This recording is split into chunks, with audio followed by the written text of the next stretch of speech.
Hola, ¿qué tal a todas y a todos? Bienvenidos al curso de Derecho Aduanero. Soy su nuevo profesor, Fidel Moisés Casarín Caloca, y en esta ocasión, salvo que decidan otro método para hacer una interacción entre ambos sujetos de esta clase, voy a estar realizando ya sea videos o bien vamos a buscar la manera de que haya una interacción más dinámica y menos impersonal hasta que se acabe esta contingencia que nos tiene hacinados en nuestras casas. Bueno, en esta ocasión voy a hacer un video de las diapositivas que con posterioridad les voy a estar mandando. De hecho, no se preocupen por el material, yo voy a estarles entregando tanto las diapositivas como las lecturas de los reportes que se van a estar dando durante este cuatrimestre. En fin, todo lo que se vaya a necesitar, yo se los voy a estar entregando y ustedes van a estar haciendo la retroalimentación y ustedes me van a demostrar que van entendiéndome y van dándole provecho a este curso. Pues bien, iniciamos. Repito, soy el titular de Derecho Aduanero de este cuatrimestre para ustedes y hasta el nuevo aviso vamos a hacer este tipo de procedimientos en nuestra clase virtual. Empezaremos a las 5:30 de la tarde en el grupo de WhatsApp que ya fue activado por parte de nuestra universidad y estaré solicitándoles que bueno, en la propia clase les escribiré y les pediré que pongan su nombre y la palabra presente. Así voy a estar pasando lista y eso se va a estar guardando como evidencia de que estuvieron en la clase. Vamos a hacer el desarrollo de la clase y para esto nos voy a necesitar su opinión y sobre todo saber si tienen disponibilidad ya sea de estar haciendo videoconferencias a través de Zoom, videollamadas Telmex, Skype u otro tipo de aplicación que ustedes gusten y sobre todo que tengan la posibilidad de utilizarlo. Aquí lo que quiero es de que todos los compañeros tengan las mismas oportunidades de estar recibiendo nuestros conocimientos. ¿Verdad? De lo contrario voy a seguir haciendo videos con la información de la clase.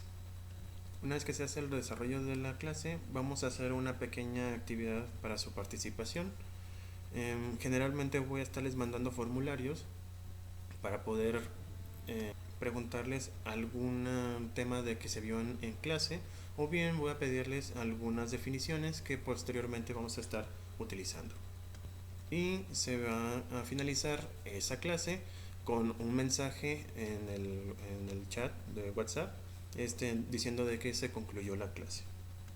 Pues bien, para iniciar las actividades y participaciones, si se fijan en el chat, acabo de mandar un formulario y ese va a ser nuestro primer examen. No se preocupen, no está nada difícil, pero necesito saber esos datos que están establecidos en el formulario para saber cómo llevar nuestra clase. Ahora pasamos a lo que son los criterios de evaluación. De acuerdo a nuestro plan de estudios, necesitamos hacer reportes, participación en clase, un ensayo y, por así decirlo de cajón, 2 exámenes parciales y un examen final. Antes de continuar, voy a hacer una pausa. Voy a necesitar quien sea jefe de grupo que se comunique conmigo para que hagamos un grupo de WhatsApp que sea alterno al de la clase oficial. ¿Esto para qué?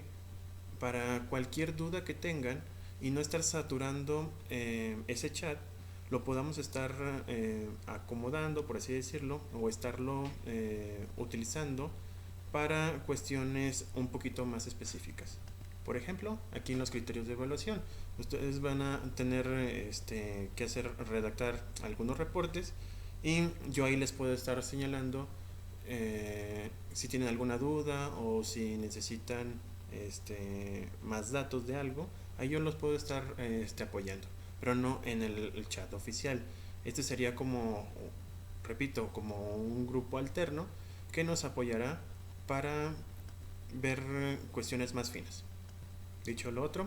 Entonces vamos a hacer unos reportes de lectura. Estoy pensando que sean tres reportes. Van a ser lecturas muy sencillas. La primera de ellas, ahorita les voy a decir, de hecho aquí están en las diapositivas. En lo particular se me hace muy interesante la lectura, pero como estamos en una democracia, las siguientes dos lecturas voy a pedir su opinión para ver qué tipo de lectura vamos a implementar para después.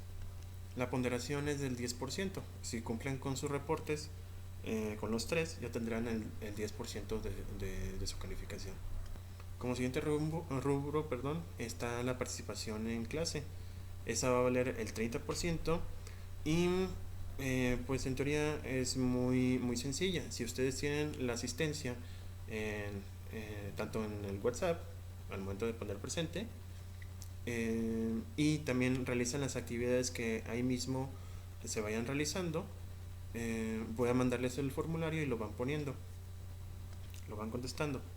Al final del curso, si tienen todas las asistencias y actividades en clase, tendrán ya el 30% más. Asimismo va a haber un ensayo final.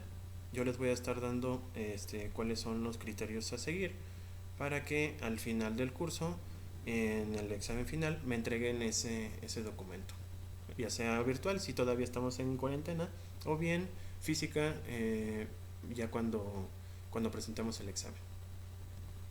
Durante el cuatrimestre vamos a tener dos exámenes parciales.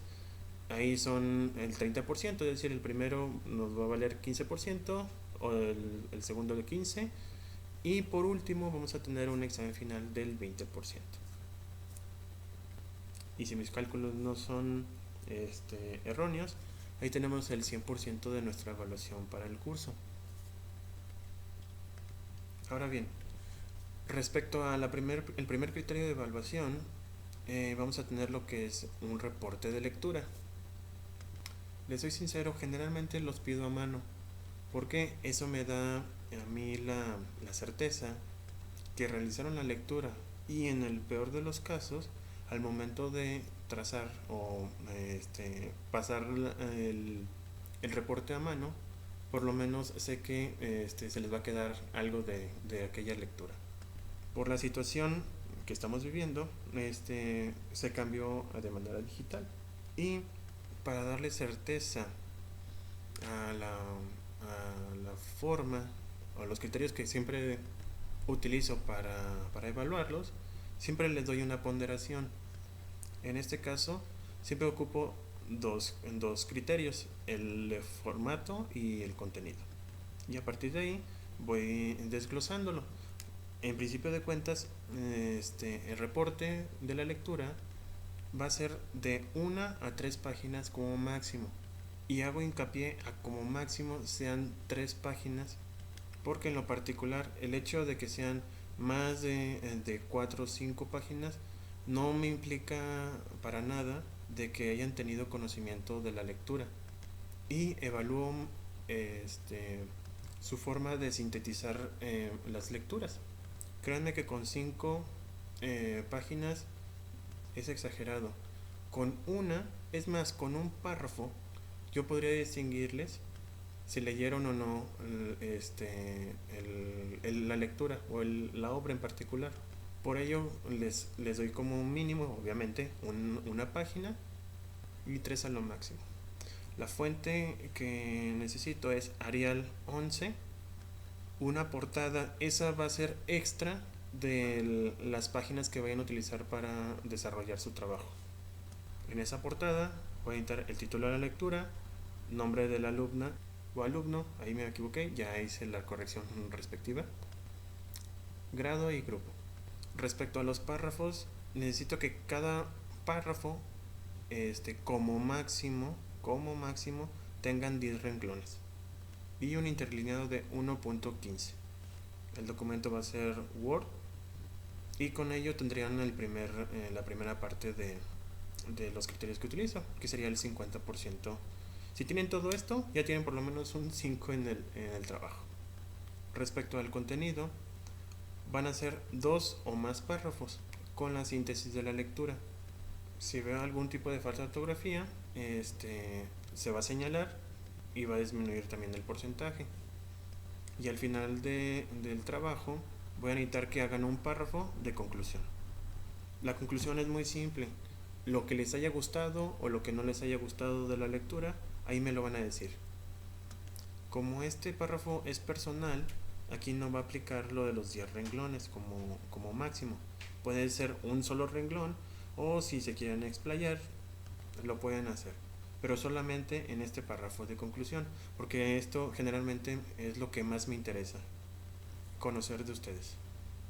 Luego entonces ya tendríamos el otro 50%. El primer reporte va a ser El Mercader de Venecia. En esta obra de William Shakespeare, en lo particular, hace una conjunción en lo que es el comercio internacional y el propio derecho. Bueno, con un toque de romanticismo, pero creo que se encuentra ad hoc a nuestro curso y sobre todo al hecho de que nuestra universidad quiere que haya mayor lectura entre los estudiantes. De hecho es un proyecto que tienen desde que yo estoy aquí dando clases. Y el combinar lo que es la literatura con la materia y con su licenciatura, creo haber encontrado algo que se pudiera equilibrar.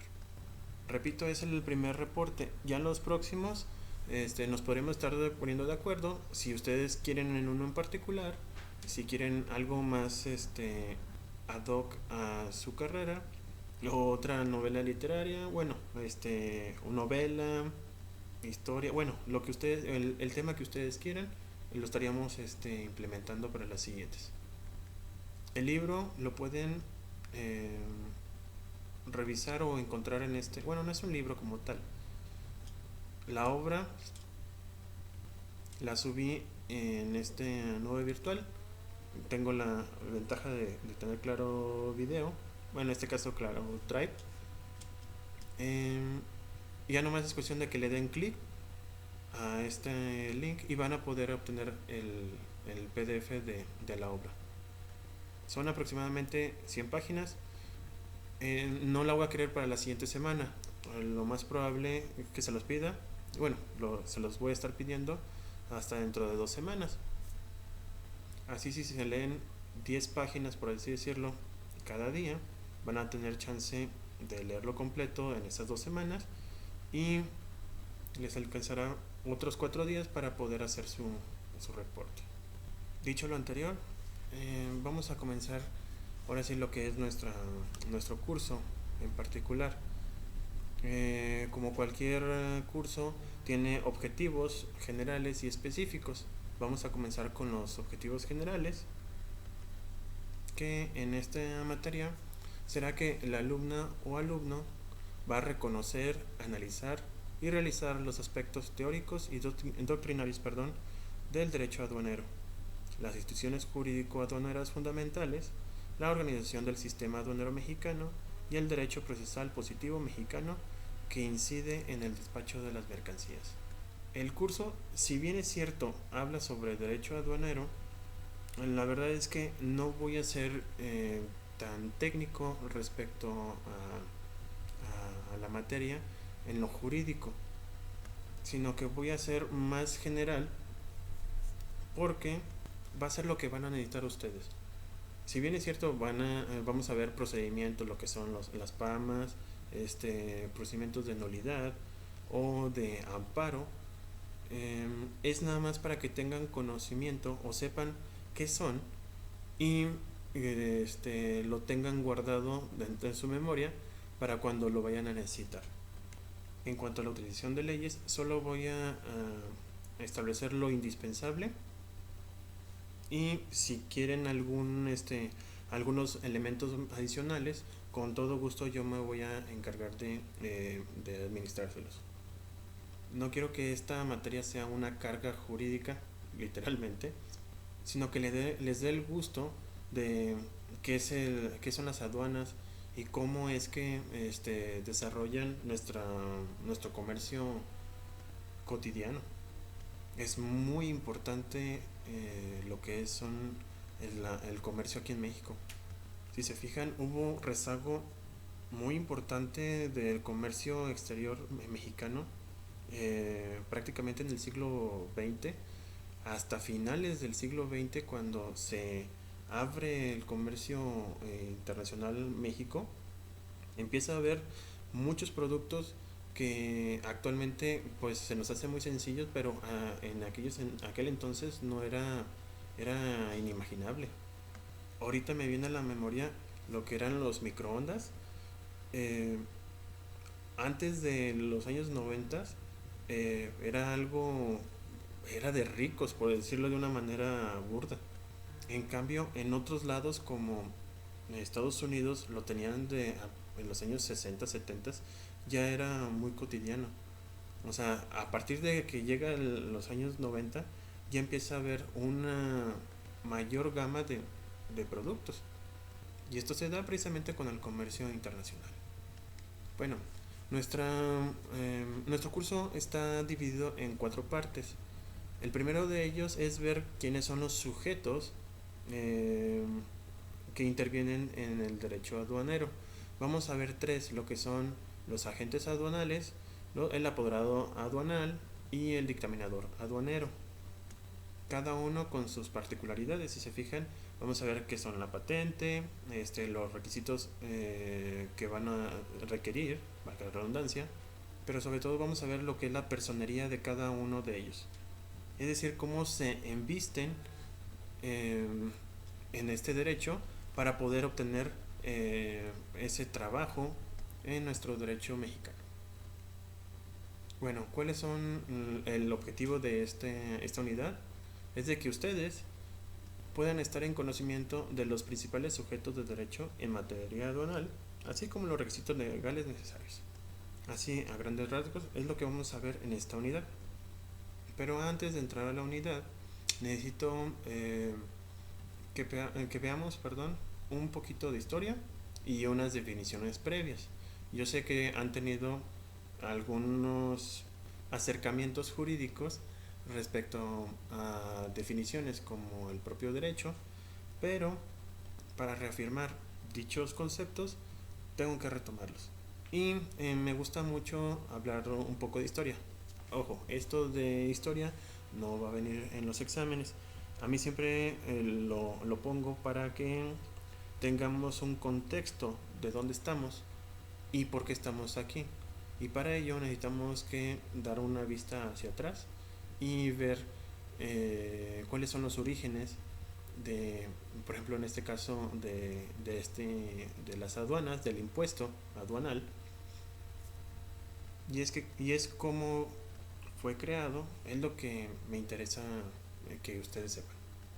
Bueno, como origen podemos definir que fue un impuesto, en un sentido muy literal, ya que las autoridades de aquellas sociedades se las imponían, por eso el término, a cualquier persona que entrara a aquel reino o aquella sociedad para tener dos fines.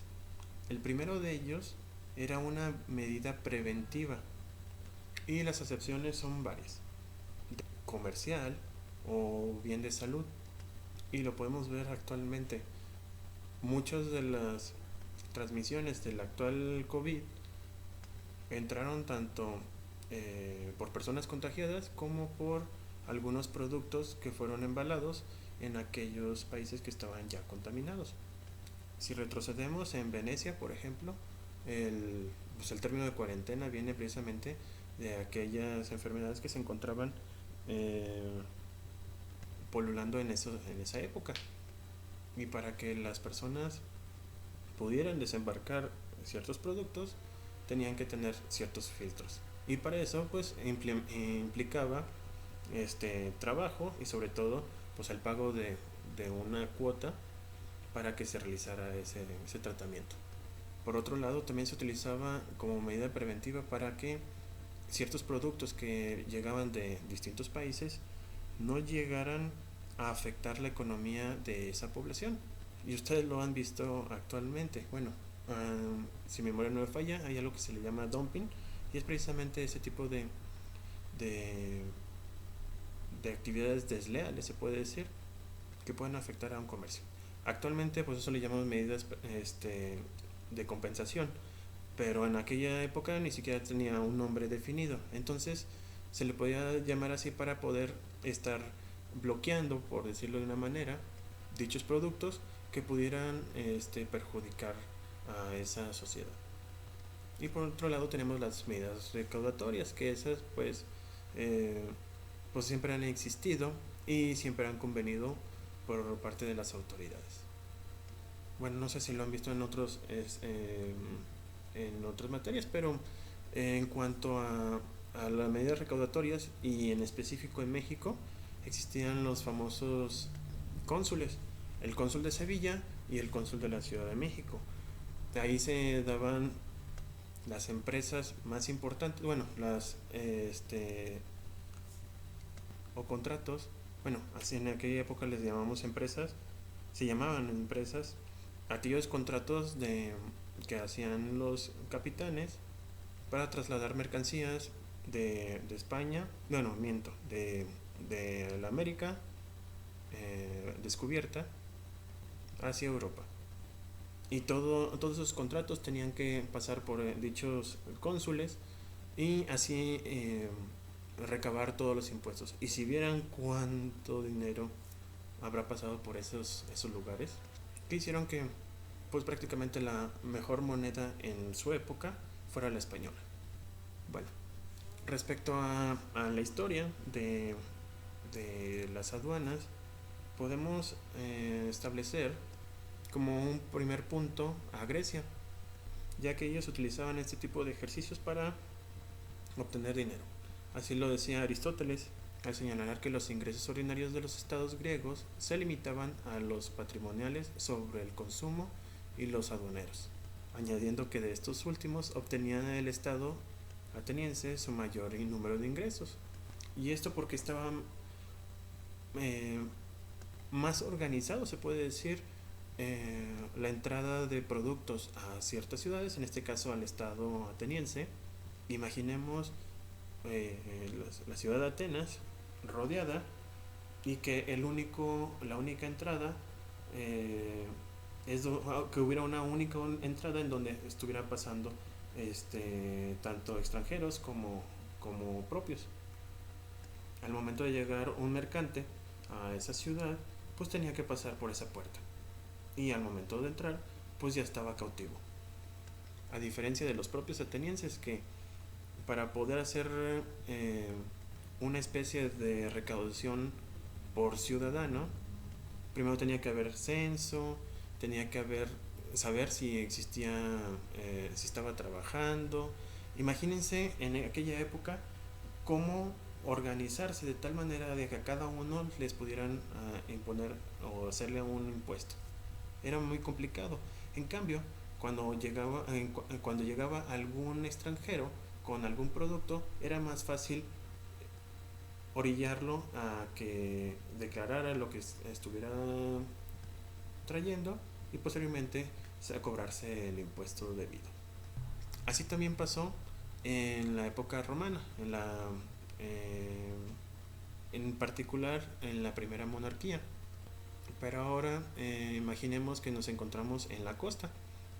Aquí se da el primer impuesto portorium, el cual se le atribuye al rey Anco Marcio, quien fundó el puerto de Ostia Antica, en la desembocadura del Tíber. También, como decíamos como en Atenas, esta era la única forma de entrada para los navegantes y por lo tanto se les podía limitar su entrada y por consiguiente hacerlos cautivos a que pagaran ciertos impuestos. En este caso, el portorium consistía en que los comerciantes pagaban a la entrada de las ciudades para poder vender sus productos. Igualmente se aplicaban a los comerciantes cuando llegaban con sus mercancías a los puertos o a través de ciertas fronteras. Por último, a grandes rasgos, vamos a ver lo que es en España. Bueno, ya pasamos mucha historia, pero a principios del siglo 1808, como ya sabemos, fue invadida España por los árabes e introdujeron las aduanas a dicho país, bueno, en este caso en España. Y no solo eso, también había otro impuesto que se llamaban las alcabalas, que era como una especie de IVA en aquel entonces. Pero aquí lo que nos vamos a enfocar sería el famoso pontazgo, que era como, si se fijan, la palabra suena más bien como puente, y era precisamente en esos lugares en donde en la entrada o al final del mismo, los mercantes tenían que pagar un impuesto de la mercancía que tenían, que estaban trasladando. Y ustedes también lo ven en la actualidad. Si ustedes van en autopista, pues generalmente las casetas las van a encontrar al principio o al final de dicha autopista. Quienes han cruzado, por ejemplo, en Estados Unidos también pueden verlo en los puentes. Hay unos puentes en donde bueno, están, por así decirlo, los civiles y los mercantes. Hay dos carriles en donde pueden pasar, pero primero tienen que pagar una cuota, ya sea el derecho de paso o bien revisar los productos y si se pueden importar o no. Ahora podemos empezar con las definiciones.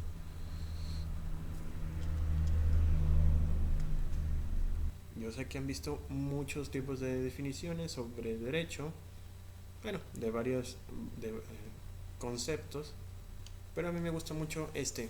Es de Luis Villoro Toranzo. Eh, Se puede decir que es uno de los juristas más importantes de México. Como García Maínez o Ignacio Burgoa. Pero esta definición siempre me ha gustado porque es muy global y define muy claro lo que es el propio derecho.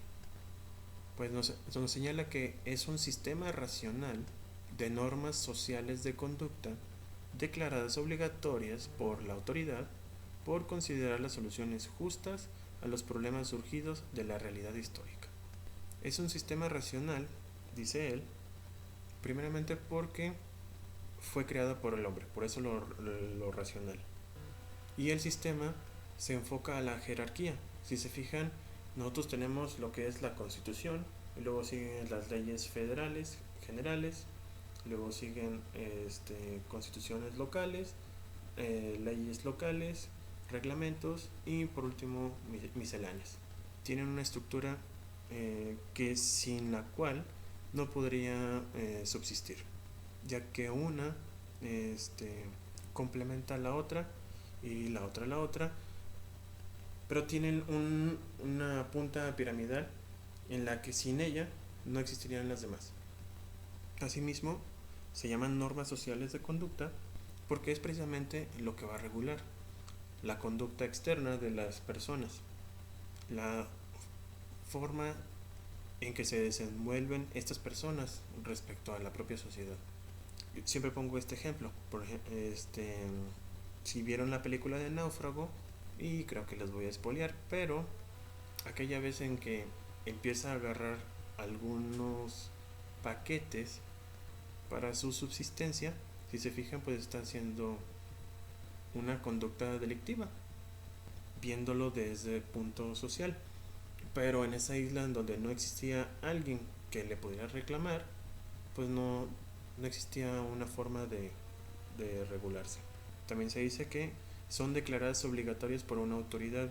Esto quiere decir que para que se cumplan tienen que ser primero realizadas a través de una autoridad que está facultada para realizar dichas normas, y sobre todo que tenga esa facultad coercitiva para que toda la población la pueda cumplir.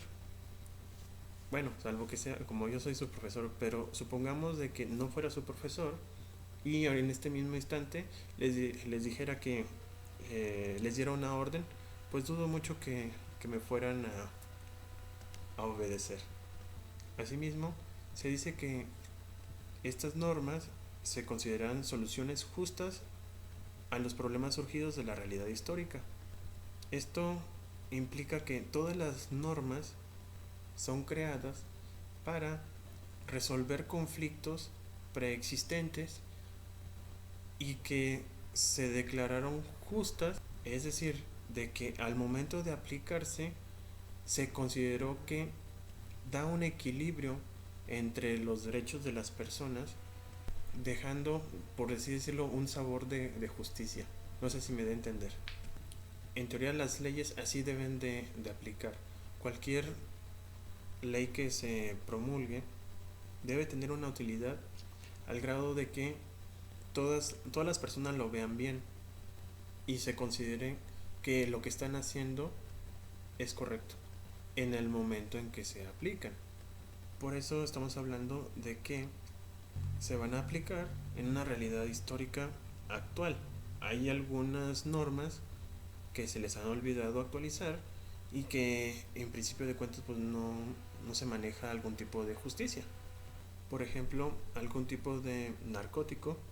Hace 20 años, cualquier persona que tuviera posesión de dichas sustancias era prohibido y por lo tanto tenía un pase directo a la cárcel.